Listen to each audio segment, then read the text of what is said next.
The Big Lerf Podcast, talking LRF and more. Hello and welcome to the Big Lerf Podcast. My name is Ben Bassett. I'm here with Rich Salter. Hello there. How you doing, mate? You okay? I'm all right, thanks, mate. You all right? Yeah, good, thank you. Good. We just thought we'd catch up finally for a pod. It's been a little while, longer than we anticipated, really. Yeah, we had big plans to be like really organised, didn't we, and do it every a couple of weeks at least. But I mean, we'll get there, won't we? We will, and I mean, we are getting there with one pod a month or so. But it's good going, Yeah. I think there's probably plenty for this time of year, to be honest.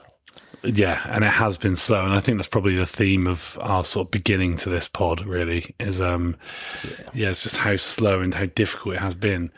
I mean, can you remember a winter quite as bad as this one? No, strong no from me. We know that this time of year is, things do really slow down, but it's just the relentless rain and wind and conditions on top of it, isn't it? They've just made it very hard. I won't say impossible because people have been catching fish amazingly. Made it really difficult, hasn't it?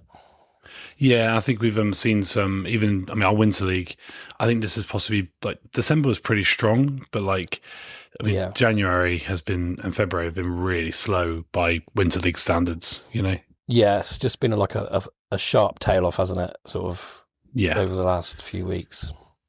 Yeah, and I think, obviously, to be expected, we've barely got out ourselves. You've obviously still got your, recovering from your eye operation. For me, it's literally, I've just been trying to get out and it's been just awful. Every time I get out, it's so uninspiring. Yeah. I know you've had a couple of frustrating ones, haven't you? And to be honest, even if I did have more options, I can't say I've been inspired to sort of want to, which is hard to say, Yeah, absolutely. As a keen angler. Yeah, and exactly. I think sometimes though you do have to kind of just go, actually, it's not worth it. It's just a bit rubbish today, And just go, there's going to be plenty of fishing in the in the rest of the year, I think. That's it. And there'll be other winters where things will be much better, I'm sure. Yeah, because I think we've always advocated that winter is actually not a bad time for fishing, really. Particularly LRF. I think LRF has got a lot to, you can do a lot with ultralight, light game LRF, whatever you want to call it. I think there's a lot to be done, but I think this is just a bad winter and we can hopefully just have a really settled, hot summer to make up for it. Yeah, I'm looking forwad to that. Yeah. Surely we'll get that. We deserve it. We're owed it, aren't we? We'll get a couple of weeks. It'll be nice. Yeah. But I think, we might as well just, before we get into sort of the bulk of this pod, which is a bit of a soft plastic special, but I wanted to just talk about, we literally had a session yesterday and talk about that because we actually did okay in really, really tough circumstances, I think.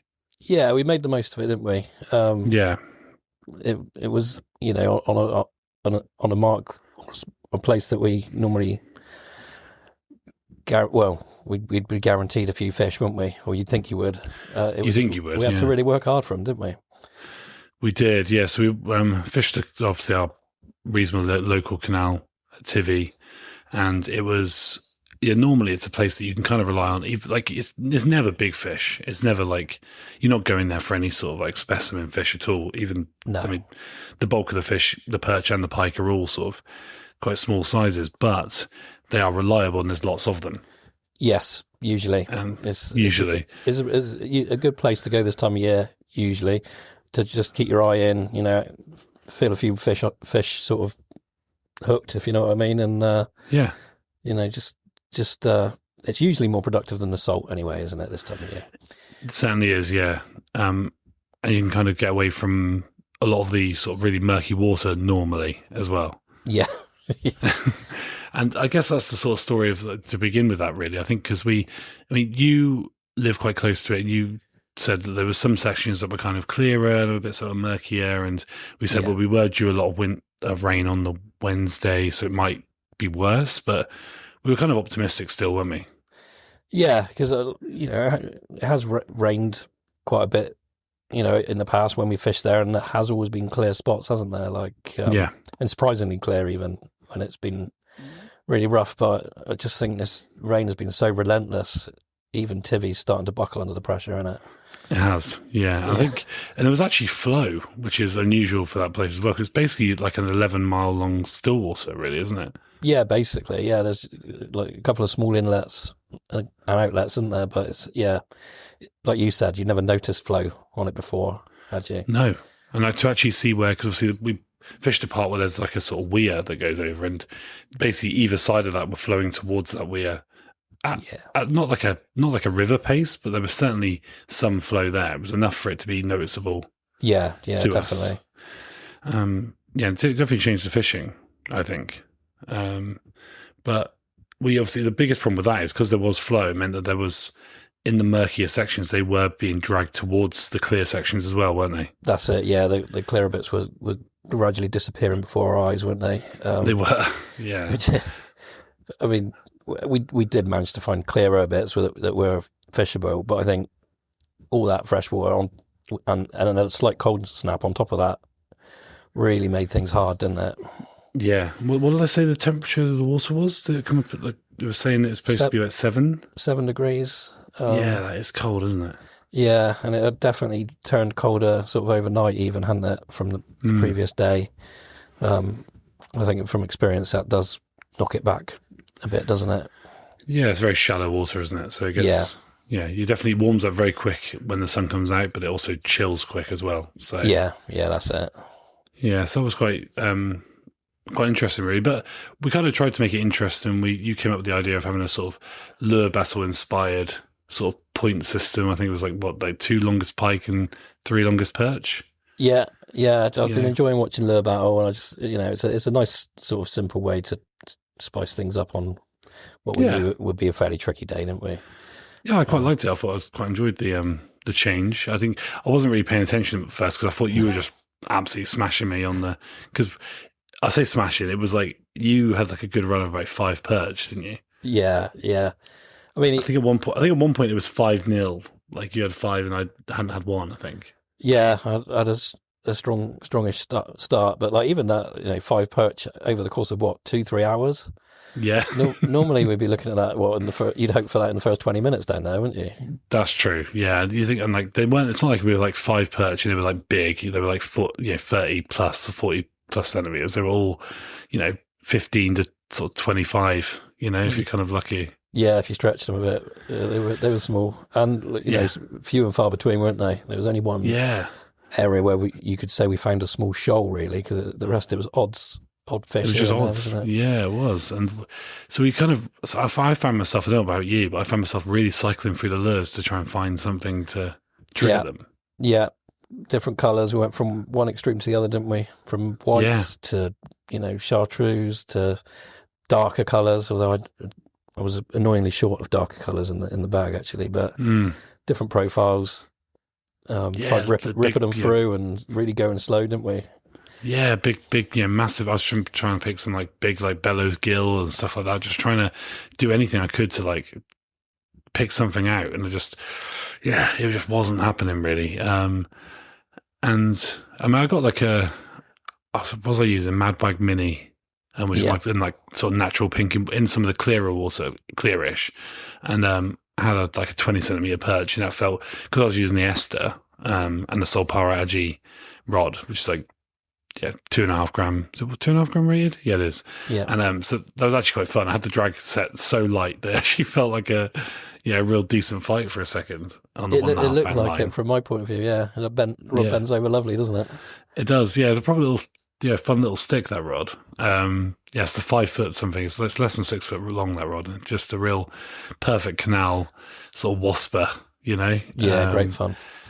Yeah, really good. So I enjoyed that, and I had my best fish on that rod, even though I was using it also my triple cross 10 gram with a wire trace and a bit more pikey sort of setup. Yeah, Yeah, it's funny how it goes, isn't it? It's just typical. The pikes quite often just want to take the smallest lures you're using. Yeah, and the smaller the pike, the bigger the lures they go for. Yeah, doesn't make sense, does it? But they're ambitious. Yeah. So I think, I was doing pretty well. It was quite nice. It wasn't a bad day. Like, I think it was quite nice just to get out. And I mean, me and you haven't caught up for a while in person. That was quite nice just to sort of chat. It was nice to catch up. We always have it was cold, but yeah.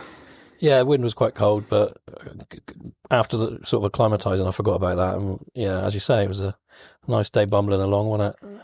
Yeah, definitely bumbling along felt like the right sort of phrase, I think, because it was a bumble. Yeah. We finally sort of came back on ourselves after walking like miles. I think we'd already done 10,000 steps at that point, and we're fishing like the clearer section, which is always known as quite pikey around there. There's a good chance of pike, and I was pulling big lures, and then I sort of pulled out. I've sort of settled on the solid white Kitech Easy Shiner and 2-inch. Yes. On a 0.8 gram jig head on the on the Ester line, and just putting that like super slowly across like the bottom basically, and a half decent pike just followed it in under my feet, and I just gave it a little twitch, and he took it, and I was like, yes, finally, you know. And but obviously I wasn't 100% sure I'd land it, because obviously it wasn't like a an absolute monster on the 1.5 pound line around all the reeds and stuff. You just never know, do you? No, you and want no to bigger, trace. would you? Like, not on that, no. No, I had another rod which was perfectly set up for it, but typical. Yeah. I mean, it was nicely hooked, wasn't it? And yeah, Brighton scissors. I mean, it didn't. I know I said you wouldn't want any bigger, but it didn't look like you struggled too much, really. You had to play it for a little bit, but I think that sort of, when you've got the drags, you know what it's like. Obviously, when there's not a huge amount of weed around, because obviously it's winter. There's not too much to worry about. They can kind of tire themselves out a little bit, and as long as you can steer them away from the reeds underneath your feet, basically, you're okay. Yeah. And the rod's got a lot of cushion. It's very soft, so it just comes right around, and I think it absorbs a lot of that. And and I have a lot of faith in that line. I think the 1.5 pound line, the Ester in the fight, I think is really quite strong. I think it's normally like when you're trying to pull out a snag that you feel like how weak it is. Yeah. I mean, it is. I mean, you've landed some excellent fish on that line, haven't you? So I have, yeah. It speaks volumes, really. Yeah, I think with a bit of space, and obviously you're not obviously going to land every big fish on it, and some are just going to absolutely. I wouldn't recommend like wrasse or anything on it, though I did catch a sort of 2.5 pound Ballon wrasse at Elfie once on 1.5 pound Ester, which is probably my sort of most proud catch on that. Yeah, that's a great catch. But I guess, just in case nobody knows, the reason I wanted to use the Ester is because it sinks nice and quickly, and you can use really, really light jig heads. So, and when you're fishing a shallow canal, having that really light jig head is just such an advantage, I think. Yeah, and if you're fishing braid, any sort of breeze sort of works against you, doesn't it? Yeah, it definitely cuts through the breeze a lot better than the braid does. And using that like jig heads, causes a lot of problems. So I definitely felt the benefit that day. Not that I was hauling or anything, because I was definitely and that fish measured 56 or 57, I think it was 56.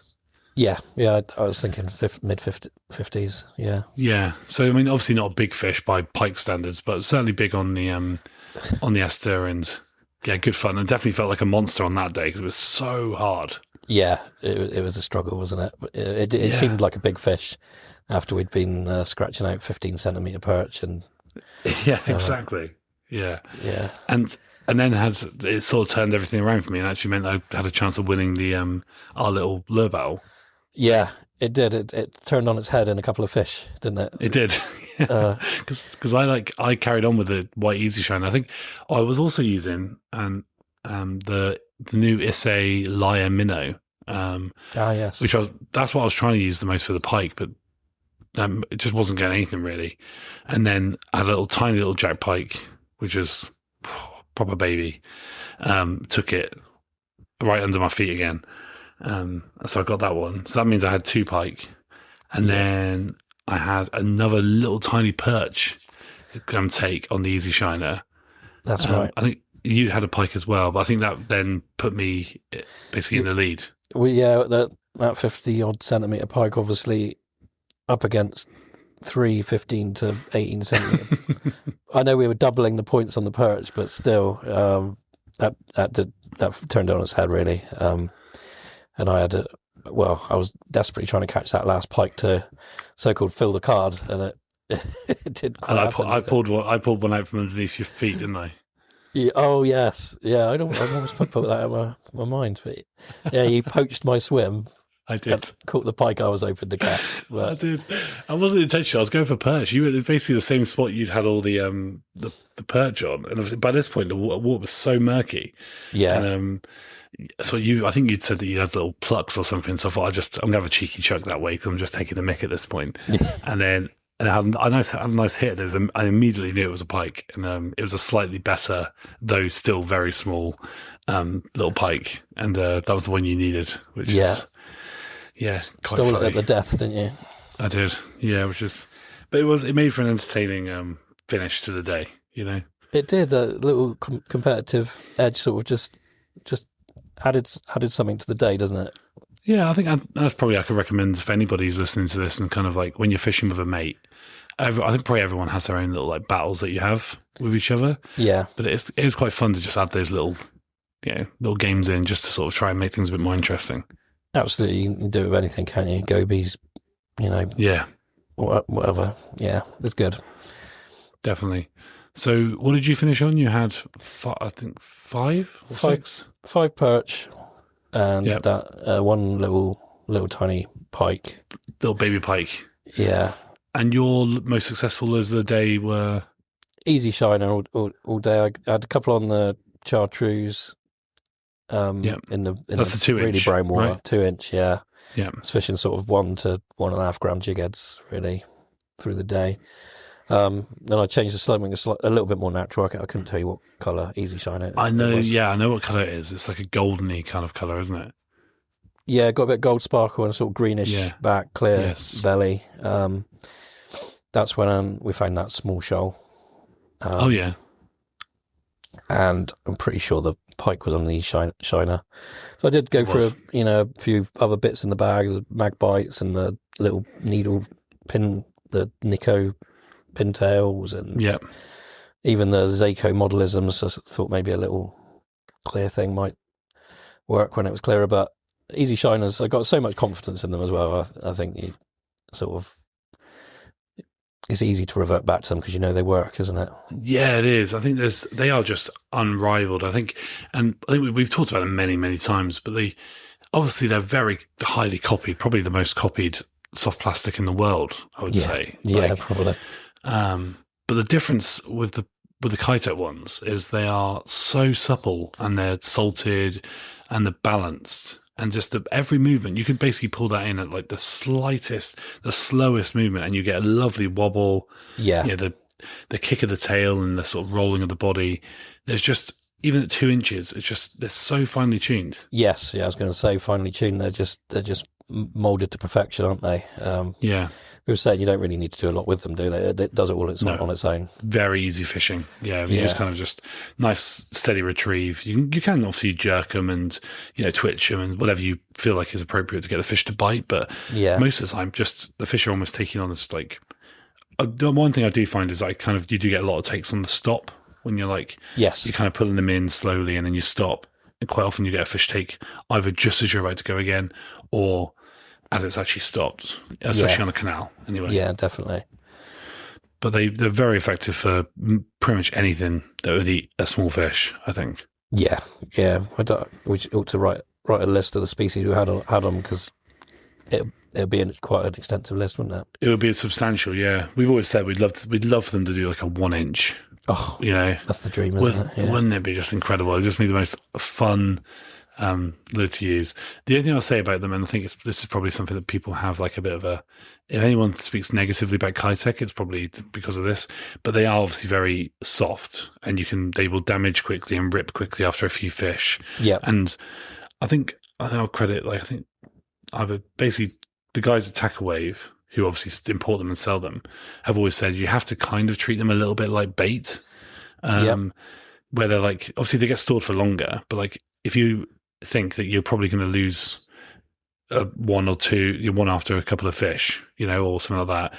If you just have got that in your mind, it's not like a permanent thing you're going to have all the time. And they are biodegradable.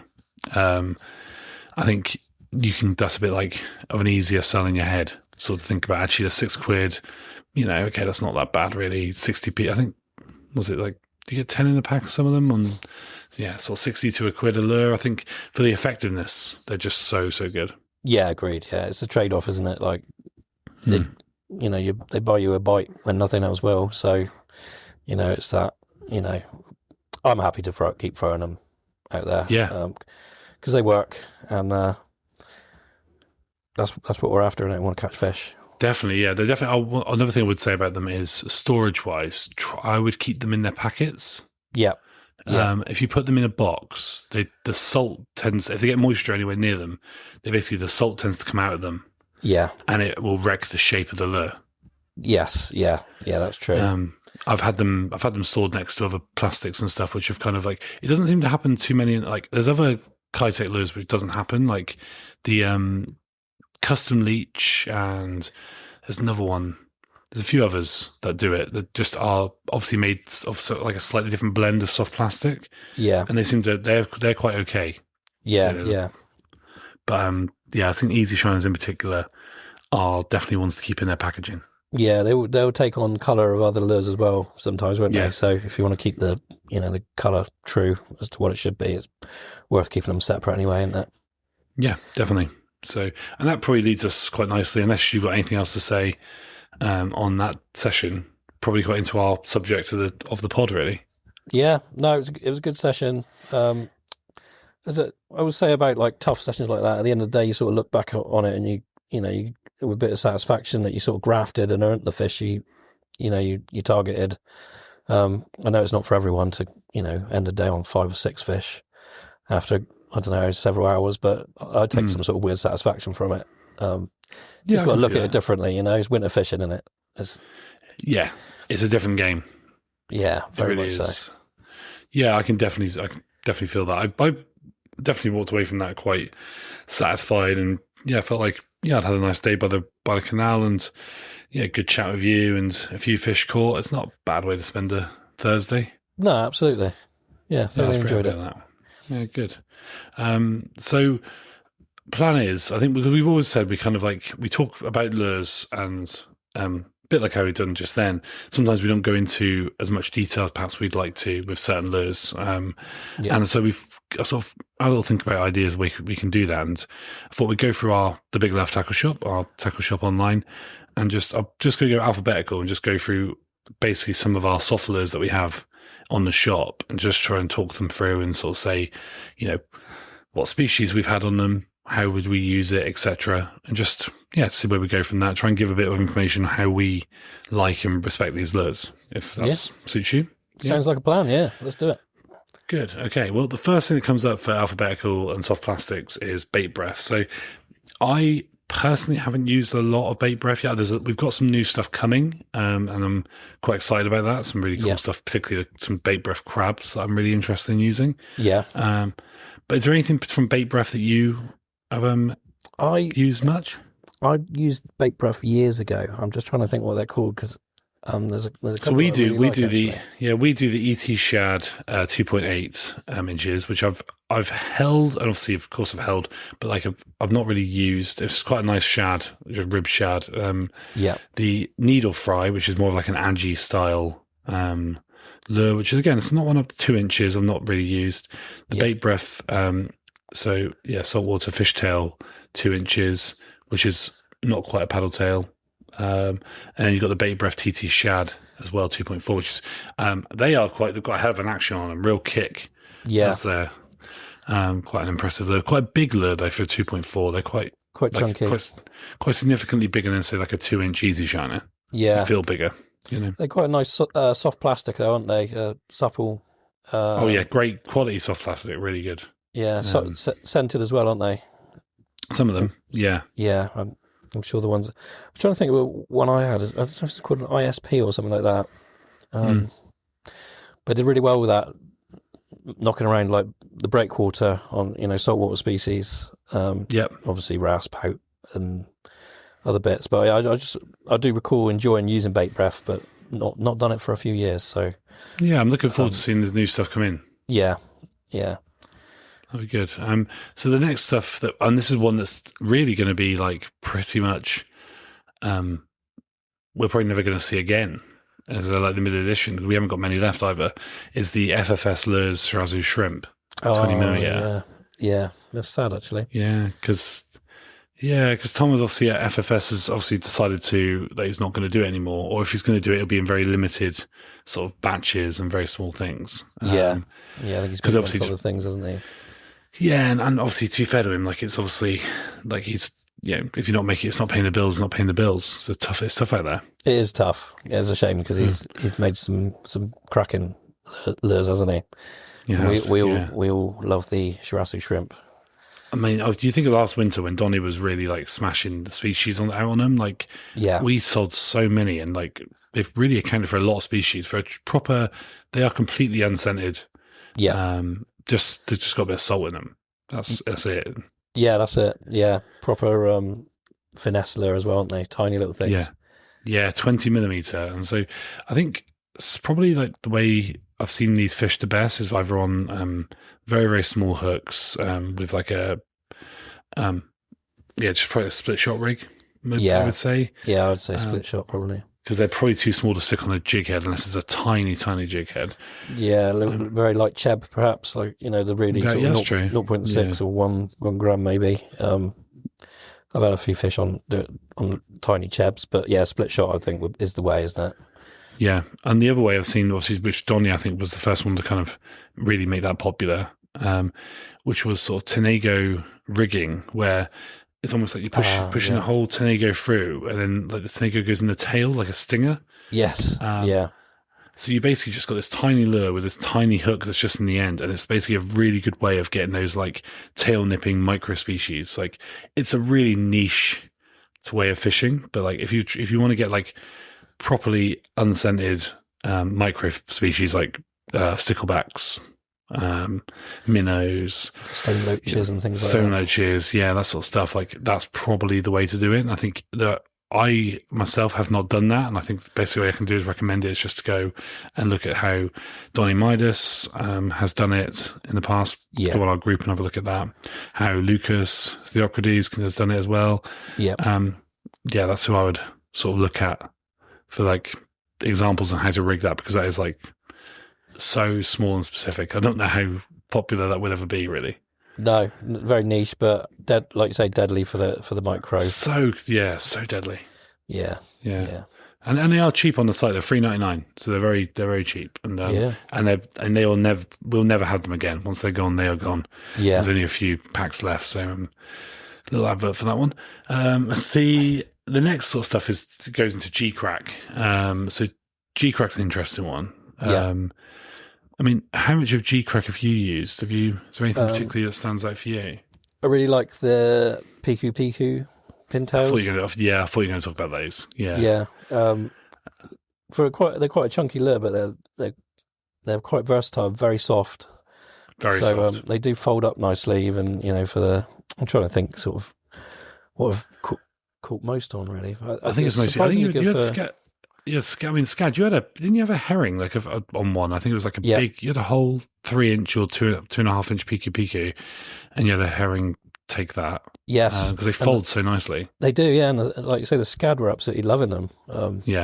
Normally we go really finesse for the Scad, don't we? But they were in a particular mood, and they were engulfing those piku. So the pikus are kind of like, just to explain them to anyone who hasn't seen them, they're like a ribbed body, and basically there's a 2.5-inch and a 3-inch, and the 2.5 is obviously like a slightly thinner body, and the 3-inch is slightly bulkier. Yeah, and they come in some really bright colors, really glow colors, and they've got like a little tiny ball tail, like a bit like a Shirazu style lure. It's quite insignificant compared to the body of the lure, isn't it? It is. It's really small, but it does something. That's for sure. Because they're soft and they are scented, they've got the sort of saf flavour to it as well. They're very, very soft, and they and quite attractive to anything that grabs them. I think we've done pretty well on those, actually. Yeah. I got a lot of faith in those. Along with the bright colours, there's a couple of more natural ones that look very sort of bait fishy, or Yes, there are. I think like even like pollock and bass and things, they really gobble them up if you put them in the right spot. Yeah, I think how would you recommend rigging them? I mean, if let's talk about the peeky-peekies, they got. Yeah, I've preferred them on, jig heads. Probably, obviously, go a little heavier, 2 to 3 grams probably. Yeah, because that's still quite a slow fall on the bulky plastic like that. Yeah. Also, you struggle to find a hook big enough on the smaller size jig heads as well. So some of them, yeah.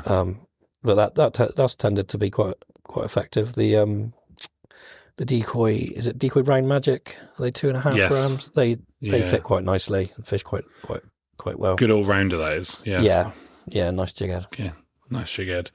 Yeah, I think I've rigged them on like some of the Magpie like Agi Killer jig heads, and they've been really good on those. As you say, quite bulkier body, so slightly slower fall, so you can kind of get away with fishing a heavier jig head, and they're quite good in that, like a bit of current when you want a bit more presence. Absolutely, yeah. I think that's key, isn't it? Yeah, and then they obviously really are kicking out that vibration from all those ribs, aren't they, as well? So. That's it, exactly. Yeah, and I think.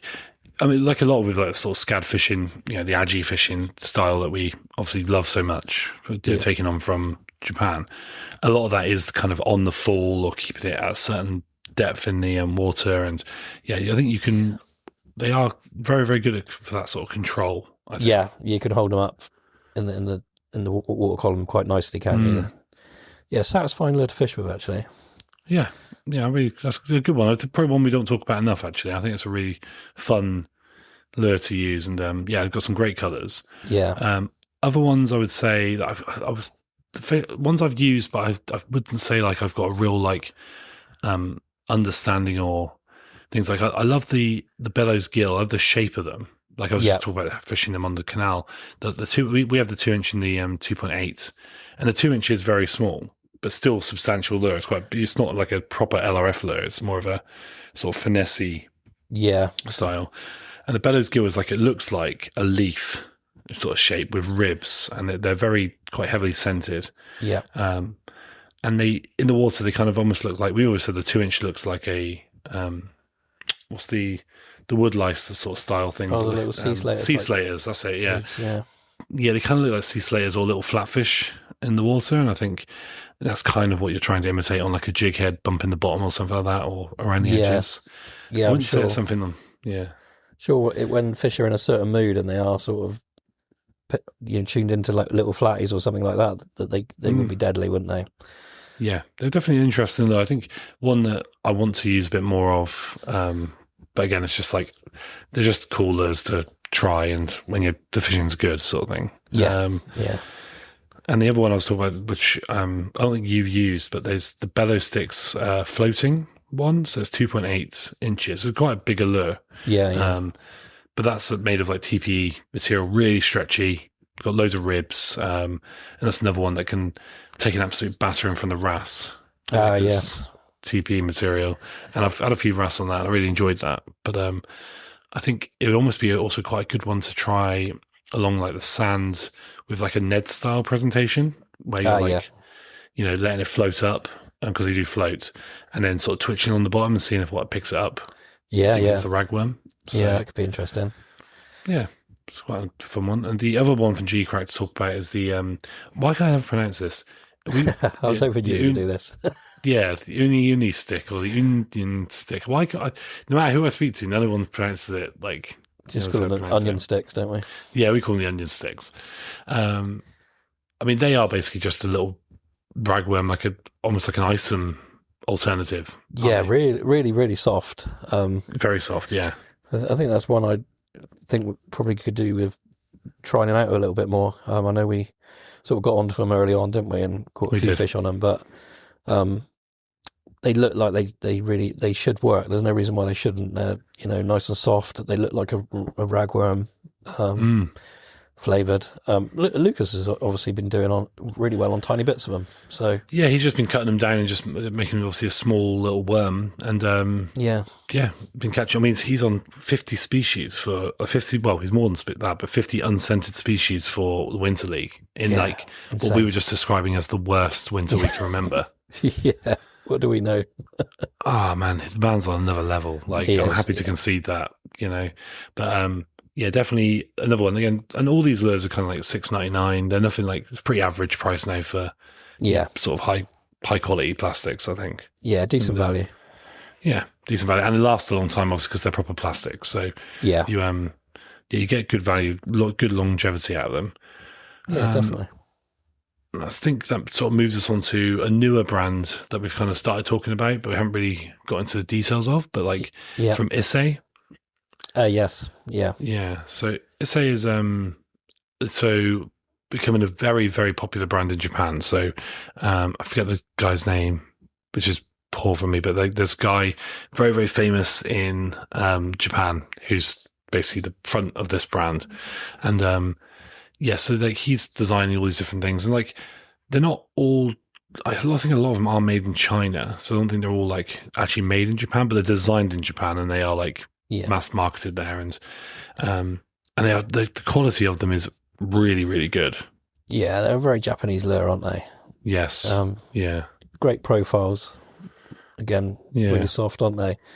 It's annoying that as we got them in, I've done very little fishing since, because I'm really, really keen to give them a good. Because they are your kind of thing. I would say if I was going to pick something that was like very rich, I would say some of like the Umataro spatulas, which are like a ball tail, very thin ribbed body. We've got the 1.8, we've got the 2-inch, and we've got the 1.5 in, and like some really nice colours, all glowing and stuff like that. And I think from what I remember, a lot of our like, not early fishing together, but when you were really getting into your sort of unscented soft plastics, that was the sort of stuff you would be using a lot. Yeah, definitely. I did get excited when I saw them, because obviously they're right on my street. You just imagine hanging them up in the water, can't you, for various fish to come and find. They look good. We have a little play with them. They look good in the water. Already had a few fish on them. But yeah, I really, that's one thing I really want to sort of give a good go this year when I get back out there. Definitely, and like they're I think the 1.5 is particularly tiny. I think if you're looking for a really proper micro or unscented soft plastic, that's a really good one to go for. And like probably the tiniest jig head or even split shot, even a drop shot, you'd be okay with that. I think it's just very very versatile profile. It's that little sort of spatula spoon tail. It's quite interesting, isn't it? It's sort of a little bit different to a paddle. Bit more. It has a similar action. Like obviously, it's not like wobble, heavy, but it just gives you a wobble, which is kind of what you need at that size. Yeah, definitely. Yeah, really good.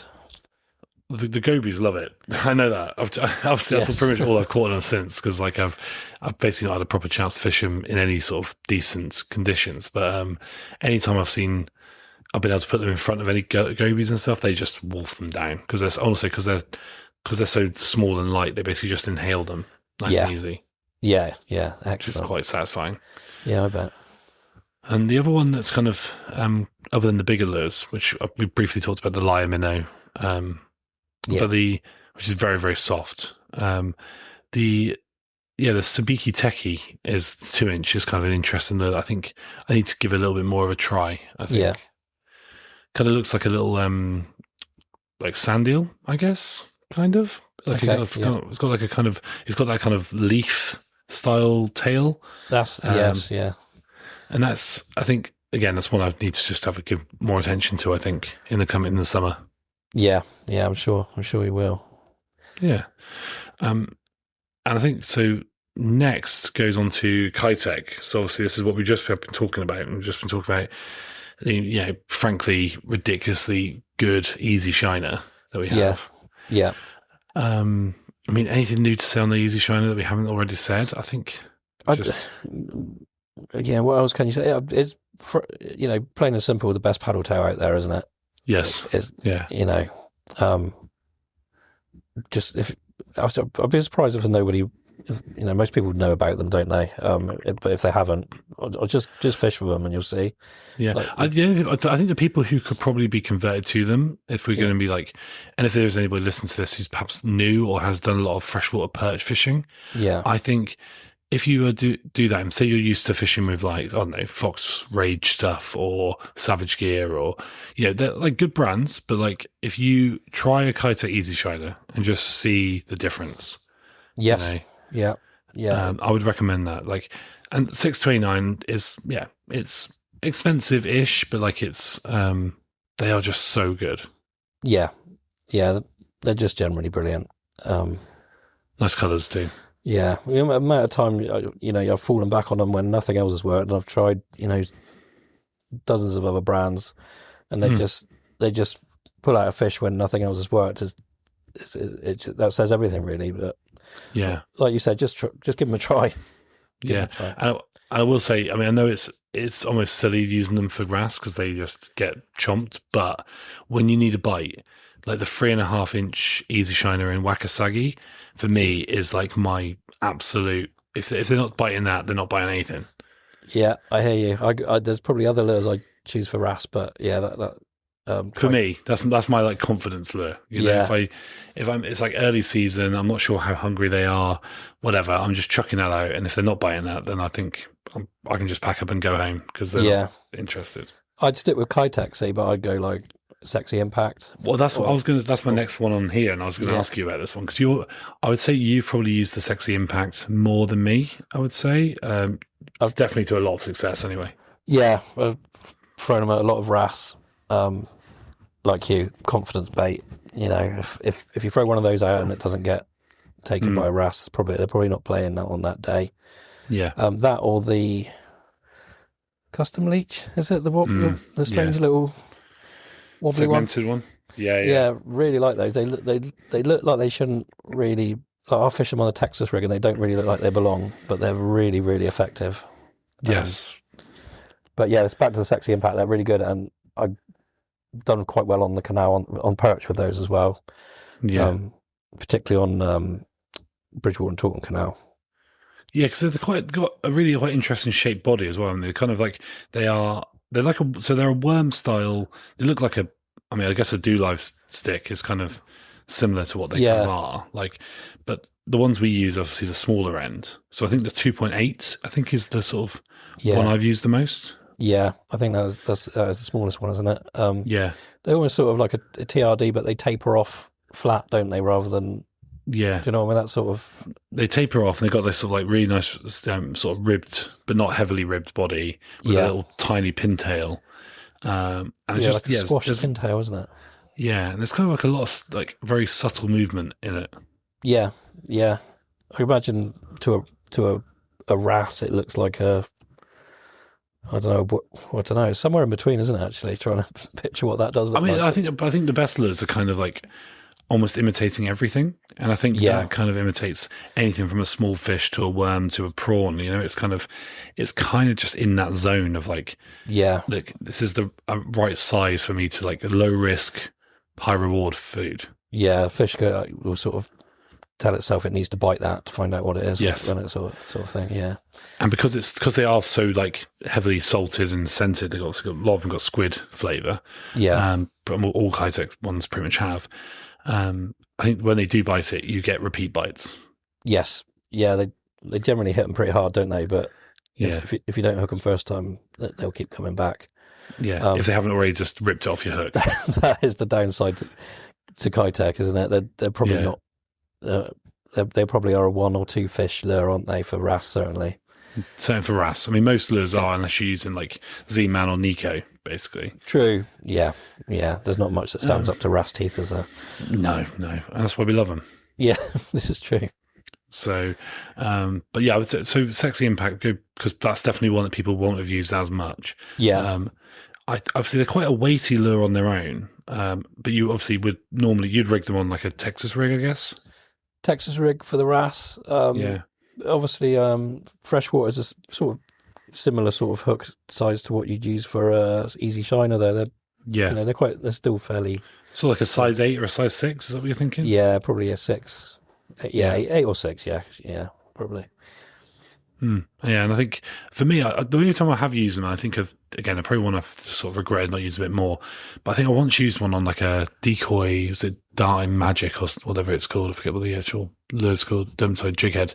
But like on a darting jig head, they've got a real sandy kind of vibe to them. That's quite interesting, yeah. Yeah. And when you're darting them, because they've got that sort of like the tapered body, they've got a nice little wiggle. Yeah. And I think that's definitely one to kind of consider, particularly early season when you're like, when the bass are focused on like small sand eel. I would definitely give that a try. Yeah. That would be a good one. So next on the sort of kite, we were talking about the custom leech. I think it's definitely worth talking about that because I think they are a really fun lure. It probably doesn't get a huge amount of like press, I guess. No. I can't remember what brought me to fish with first, because it's not the sort of thing that I'd buy and go, I want to fish with that, because it's quite an odd looking lure, isn't it? I don't even know how to explain it. It's well, I've got a picture of one right in front of me, so I'll describe it. So basically, they are designed for drop shot. So they've got like a solid sort of small head, and then the rest of the body, which is like 95% of the body, is like this segmented, sort of tapered worm or leech style. It's like flattened, almost sort of centipede style segments. Yeah, exactly. Yeah, and so basically when you can fold them in half. Basically, you fold them in all different shapes because they're segmented so nicely, and they've got like a core shot of color, and then the outside is sort of a lighter color. And they are a slightly different plastic, I think, than most Kitech stuff. They're kind of a little bit more solid. I think they're not quite as soft, but they're still very, very soft. But it's slightly different blend, I think. And I remember I first used them on a drop shot, fixed drop shot, not snooded. Kind of as they're designed to be used, and I was catching gurnard on those, and that was really quite fun. Oh, nice. They were loving those. But I have used them a lot for wrasse, and they're probably a lure that basically, because they're 3 inches long, so they're not tiny. No. But I think if you were using them around the rocks and stuff, you would probably pick up quite a lot of surprising species on that, I reckon. Yes, yeah. Like you say, they fold up very easily because they're so thin and not in profile. In one way, they're extremely thin, aren't they? They are, yes. Lay flat. They just fold. Yeah, they do. Yeah, and they definitely. And you can Texas rig them. They're not quite as natural, as you say. They don't look as quite as like natural as other lures when you Texas rig them, because you do end up with a little bit of like the kink, the change the shape, kink in the lure. But it does. I think it still seems to work. I think the particularly ballan wrasse, they love them. They do, yeah. Because I'll fish them with like I would say probably a size 1 weedless hook. So it's quite, it stands out a bit on such a thin profile lure, but they it doesn't seem to bother the wrasse. They're like anything from the little ones up to sort of 3.5 pound, I think I've had on those lures. They're sort of universally effective for ballan wrasse, I'd say. Yeah, definitely. They are very good, and also a good perch lure as well. They've done me work pretty well. I remember that session we had. Gloucester? Gloucester. Yeah, and I lost a good zander, and I lost a good. I don't know if it was a big perch or a big zander, but it was a good fish, and I lost 2 of them on that. Yeah, and I was on a skirted jig head. It's literally bumped on the bottom like I would for wrasse, and the only reason I lost the fish is because I wasn't paying attention. It's basically been towards the end of the day, and I was basically just yapping, and I basically just connected to the fish and didn't strike properly. Being a zander, obviously they got very hard mouths. Yes. But you did have a few fish on it that day, didn't you? I remember you fishing loads of quite perch. A clear one, like a pale blue. Yeah. It's like I think it's called what's it called? It's called ice something or crystal flash or something. Yeah. They've all got like crazy names which I never remember, but they're really, really lovely lure. Probably underrated, I would say. Yeah, definitely. I would say almost all Kitech is underrated. Yeah, agreed. Yeah, in general, to the general angler. Yeah, they still yet to be discovered by a lot of anglers, aren't they? Yeah. Other ones to pick out for Kitech. I mean, we've got the crazy flapper, which is obviously a great sort of like creature bait. The 2-inch ones are quite fun. Yeah, cool little creature. Yeah, the Mad Bite Mini I've already spoken about. is probably my go-to. If I was going to pick a soft plastic, I think I've said this before, but like my go-to soft plastic for flounder, I would say that's the one.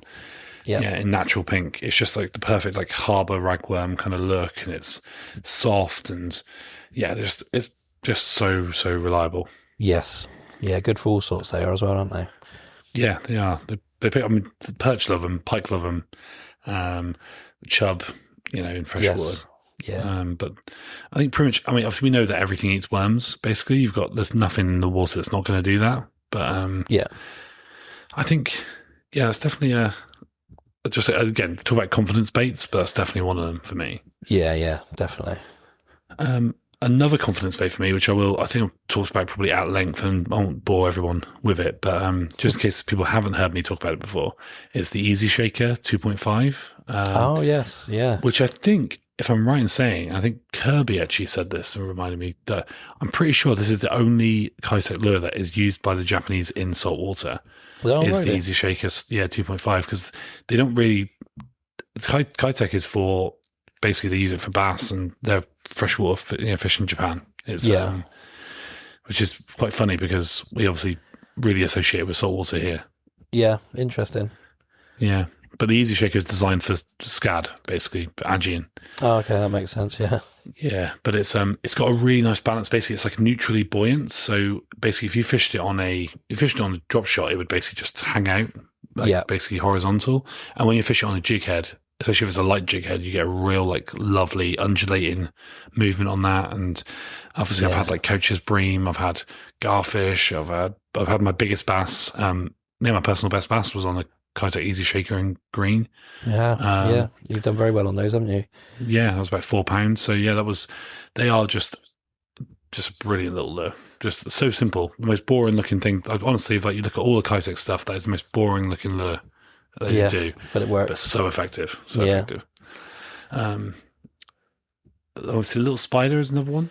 Have you used Little Spider much? Again, mostly on the canal. I have a couple of better perch on those from the Taunton end.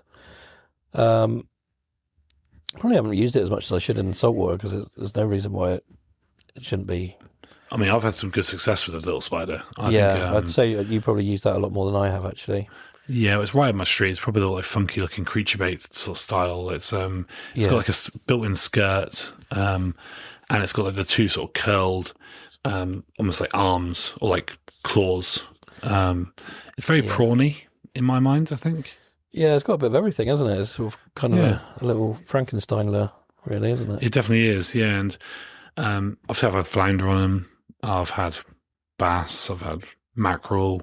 Pretty much anything will pick those up. They're one thing I will say about them, they're quite a good one for a slow fall. Like if you're kind of like, if you are trying to fish really quite subtle in like maybe like shallow harbour, it's quite a nice lure to use on like a reasonably light jig head because you get a real like slow fall on it. And that's how I find I get the best from the Little Spider. I think it's a really good lure.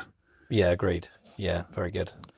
Yeah, they come in 2-inch and 3-inch, which I've got less experience with the 3-inch. I would say the 2-inch has been my choice. Yeah, same. Yeah. Nice. Well, so next we're still talking about Kitech. There's a lot of them. I mean, do you have any particular sort of favourites other than what we've already talked about, which obviously like the Easy Shiner and the Little Spider? No, I think we have talked about like my favourites, like the Sexy Impact. Custom leech, they're the ones for me really, along with the Easy Shiner, of course. But there are a few others, but we could talk about Kitech all day, really, couldn't we? We could, yeah. I mean, obviously, I've already mentioned in the pod about the Mad Wipe Mini 2.5, just such a good lure. A couple of just brief mentions for like the Swing Impact, which is like a ribbed version of the Easy Shiner. Yeah, that's a good show, actually. Yeah, very good lure. Yeah, you had that. Obviously, we've already spoken about it plenty of times, but the that Coach's bream you had. Yes, yeah. I think it's probably a little slightly more finesse than an Easy Shiner because obviously it's ribbed and it's a little bit folds up a bit easier. I think, or a lot easier. Slightly thinner profile. More wormy, I would say, but still a paddle tail. So yeah, it's a nice option, isn't it? Alternative option. Yeah, great option. And the things like the Shad Impact, which I don't use enough. It's really on a dart and jig head. I should use that because that's such a good lure. Ah, yes. Yeah, they just keep That's popping obviously up, don't they? there's so many. Yeah. But yeah, so I think we'll move on to another brand because we'll be here all day talking about Kitech. But Indeed. obviously, another couple of ones to talk about, which is definitely worth talking about because I know these are ones you'll certainly one of them is Little Jack soft plastics, which they don't do many, but there's only two we've got in the shop, which is the Ignite Tail Fusion, which is it's listed as a 1.5 inch lure, which is absolutely not the case. It's probably 3 inches altogether. Of course, because it's obviously got the soft plastic element and then the tinsel tail. The tail, yes, yeah. I've not actually. I'm not even sure if I've fished with that. I don't think you have. No, yeah, I have, and I've picked up kind of what you would expect on them, I guess. I was fishing to scad, which obviously is the natural sort of choice. I think the glow one is really good. It's got a really bright glow. They're quite tough plastic, the actual body of it, but they've got a nice flash and eye detail. Yeah. So I think on like a light sort of jig head, or I had mine on like quite a small darting jig head, and I was just kind of flicking it with the rod tip under the lights. And obviously it was like kind of end of the summer, early autumn, when you would expect that to do really well, and it did. It was kind of like what you expected it to do. Did its job. Yeah, nice. Yeah. But the one I thought you might be more interested in speaking about was the Modelism Zaco. Yes, yeah, big fan of that lure actually.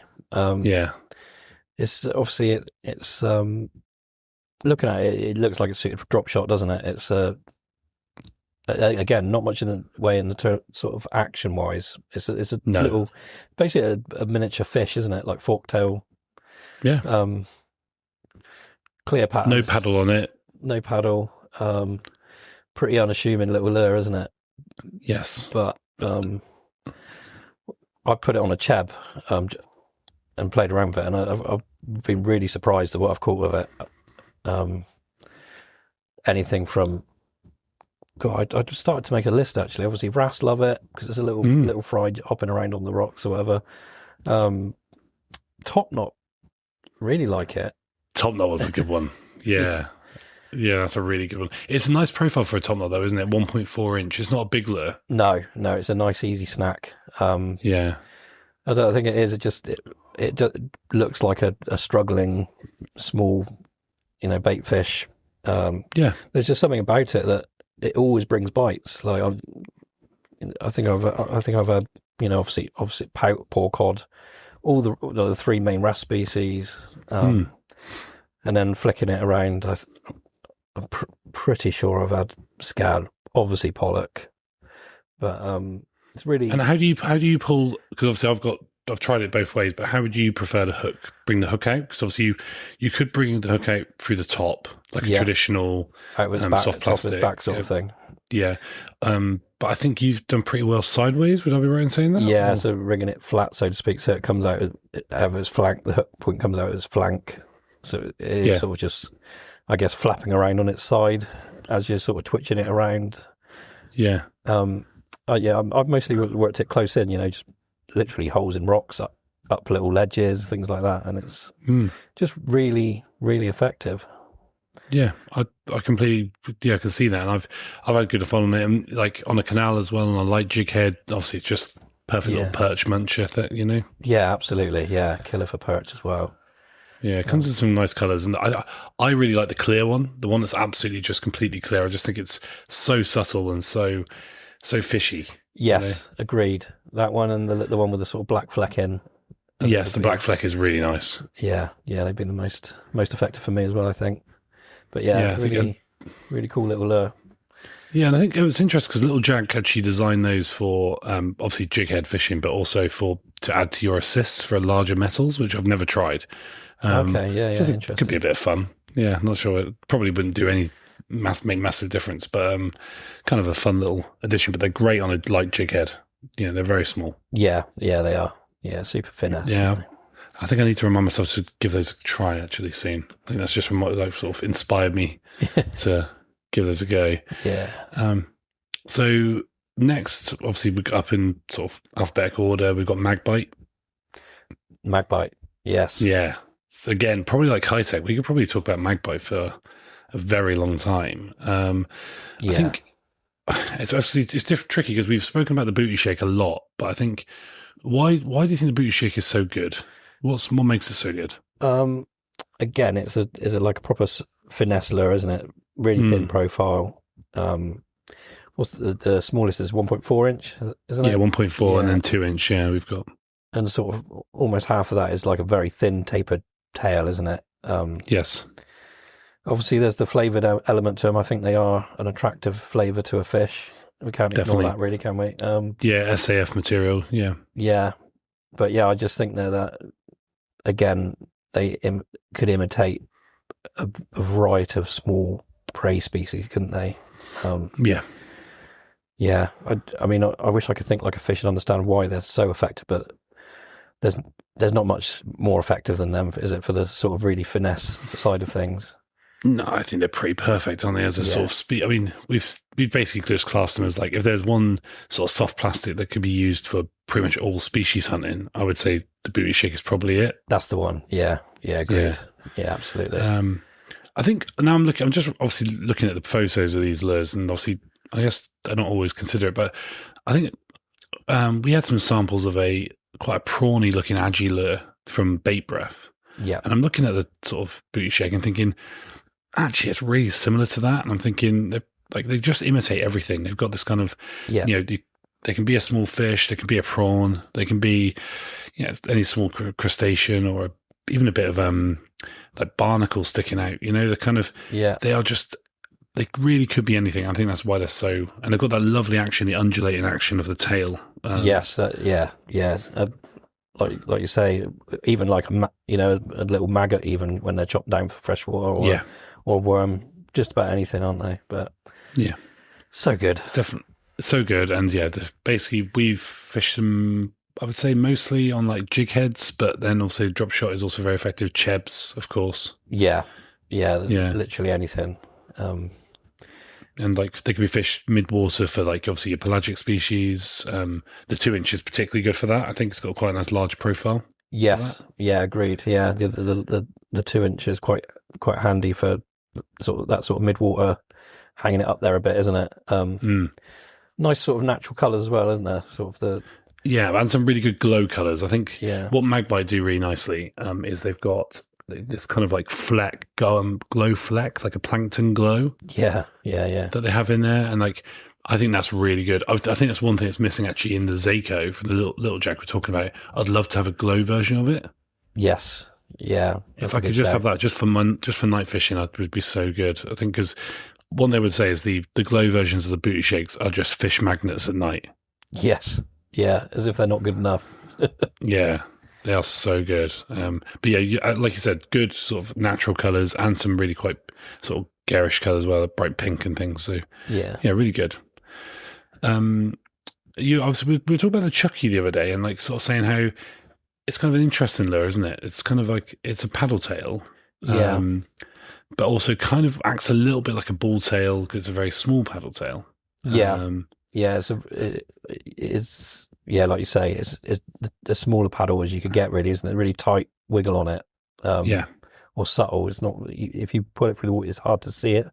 Certainly for my eyes. But I definitely, it's not as obvious as I think that's probably where like sometimes you have to think a bit more like a fish, where you think actually probably fish aren't always looking for like a massive wiggle. No. They're sometimes looking for that more subtle action. I think that's probably where the Chucky comes in. Yeah, agreed. I mean, it looks like it should be really effective, and it's got sort of the ribbed belly area, hasn't it? So it's also chucking out vibrations via that way.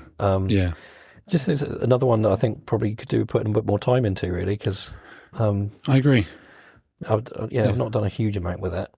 I think that'd be I think probably on like drop shot would be quite a decent lure as well, because it's got so much movement in that tail. Yes, yeah, that's a good shout. I think I just could see that being really effective, particularly for perch. I think in the you've got the 1.8 and the 2.3 inch version. And, I can see that being really effective. But definitely want to sort of play with in the future a little bit. And absolutely.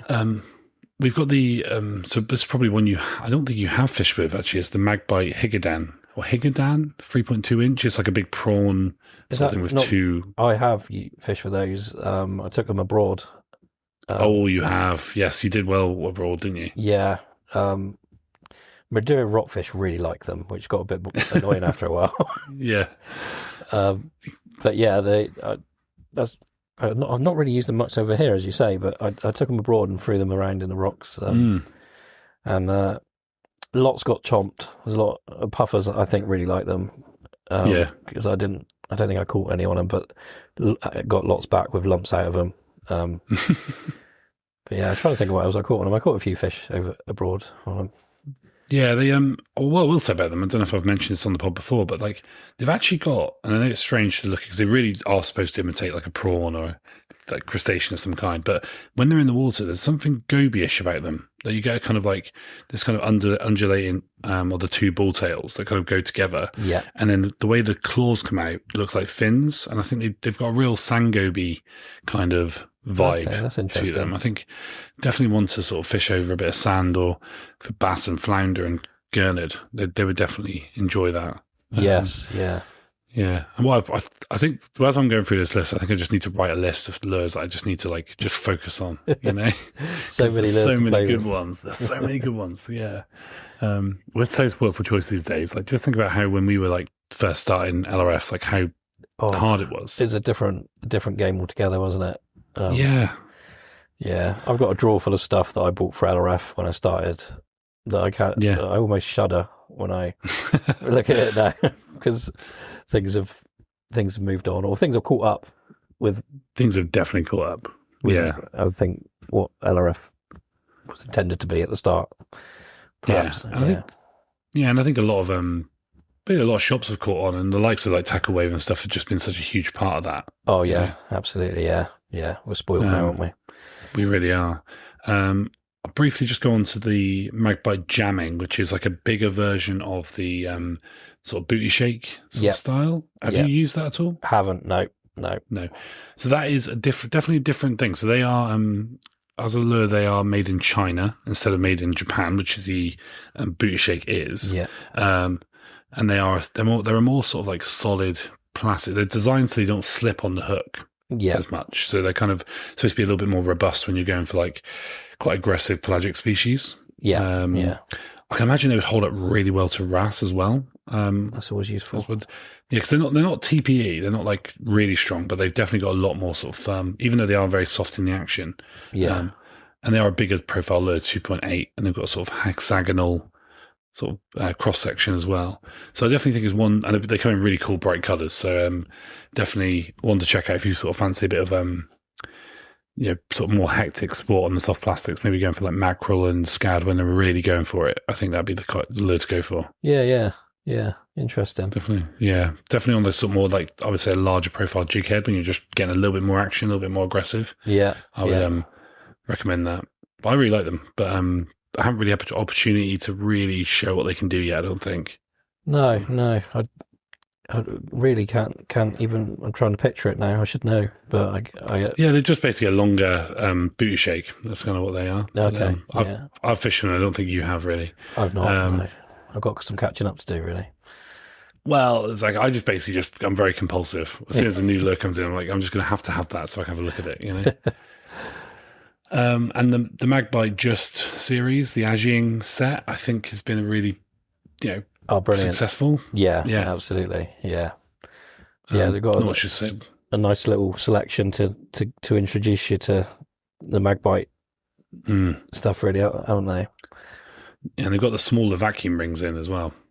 Yes, that was how I stumbled across the vacuum ring initially. Actually, I was very keen to get. Which is one of your favourites. Yes, love the vacuum ring.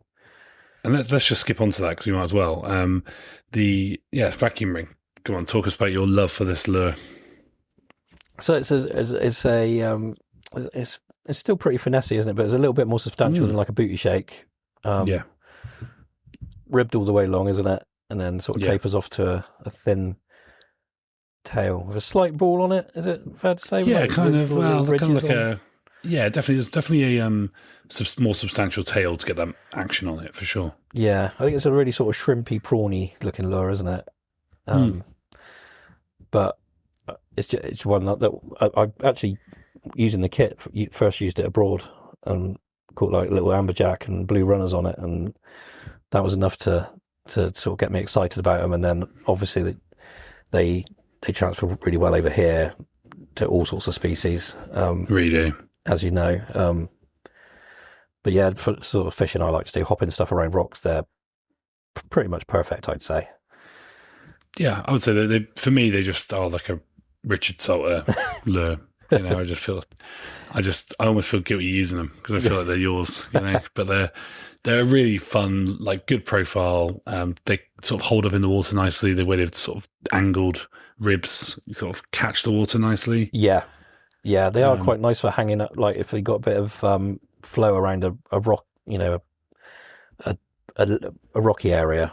Trying to get the words out of my mouth here, but where's a bit of tide running around a corner or something, and you can just sort of swing one of those around. They really tend to get snaffled up quite readily, and like you say, they hold up quite nicely because they've got a bit more material to them, haven't they, with the ridges and that? Yeah, so they're still very soft and very scented. Yeah. Just and, great. You had that nice sculpt, didn't you? On that, yes, I remember. Yes. I stumbled across that picture the other day. Brought a smile to my face. Yeah, I think obviously, sculpts will take most things, but I think just thought that was quite a nice catch. On the day. Yeah, sathing day, wasn't it?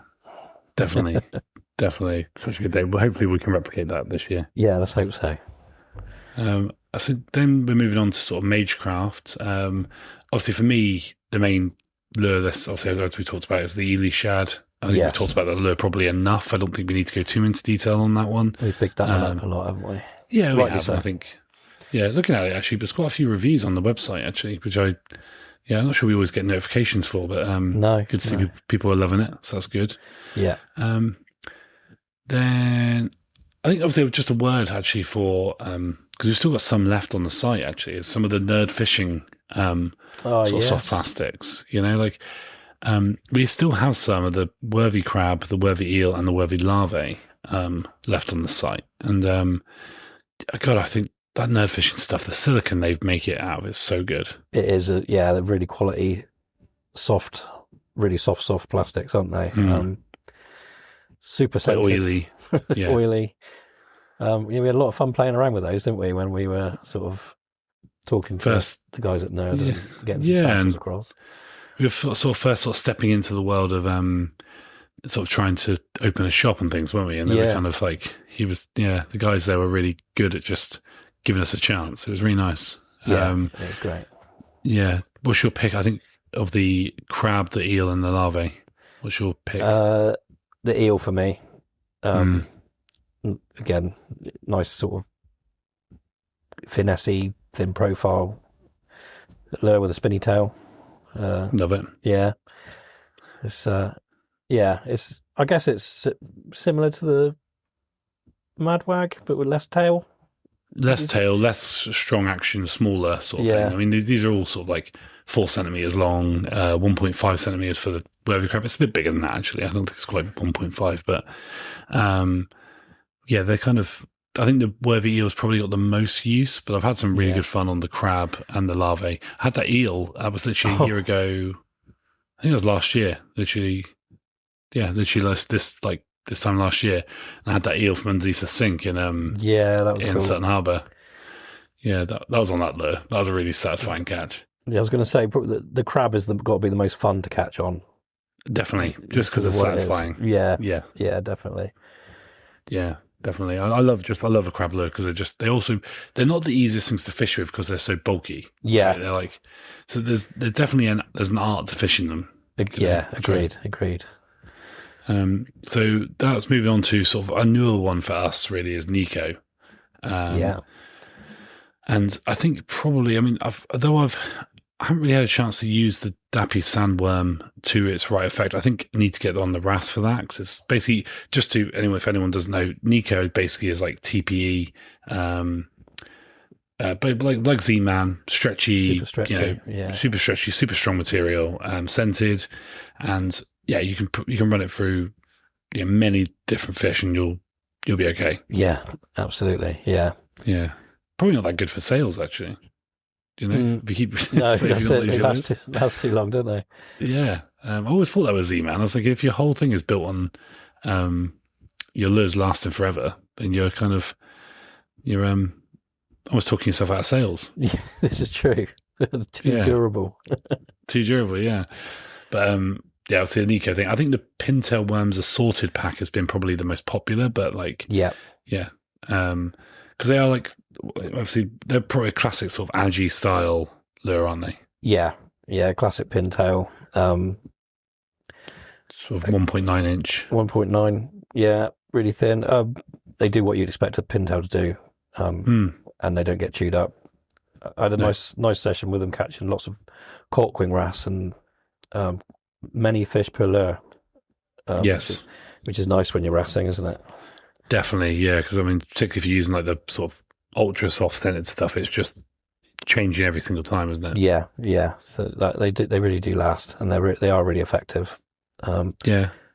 Again, I really need to get out and use these lures more, because my fishing tailed off just as we were starting to get all these things in. So frustratingly, I've not given them enough time in the water yet, but I look forward to doing that.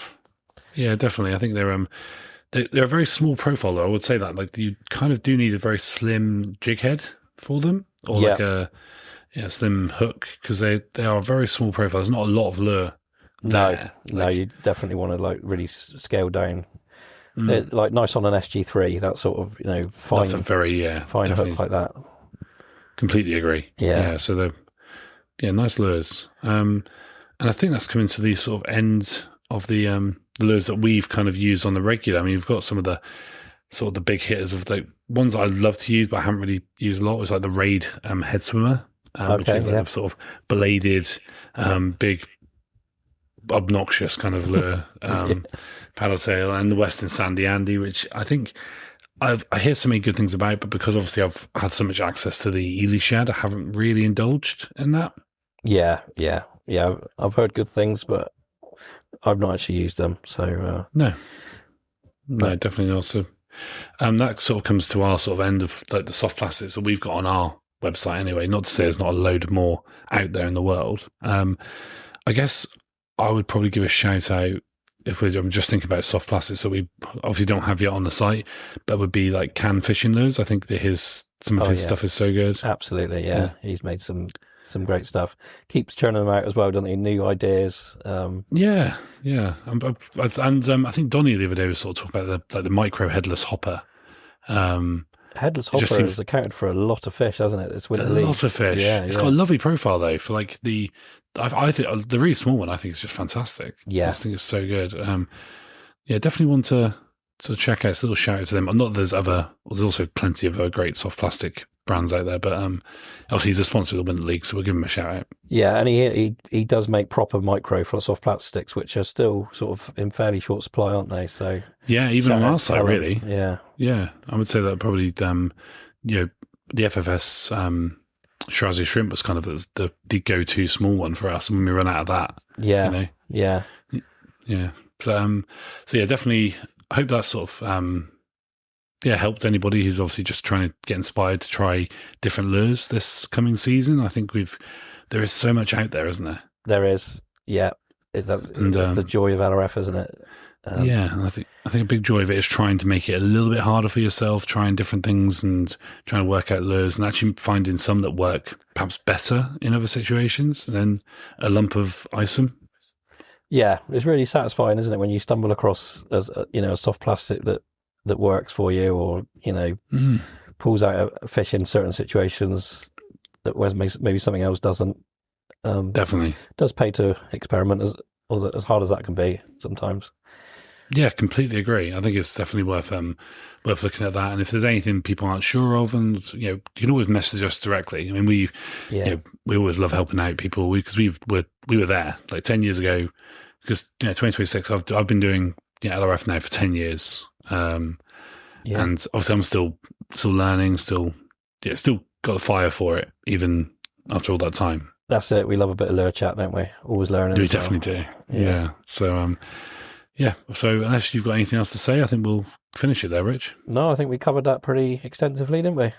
Yeah, gone through our list. And if you like this and want to give us, want us to go through other types of lures, we're very happy to do that. So just let us know in the comments or messages. We'd appreciate that. Yeah, absolutely. All right. So that'll be us for tonight. And thank you. Cheers. The Big Lerf Podcast, talking LRF and more.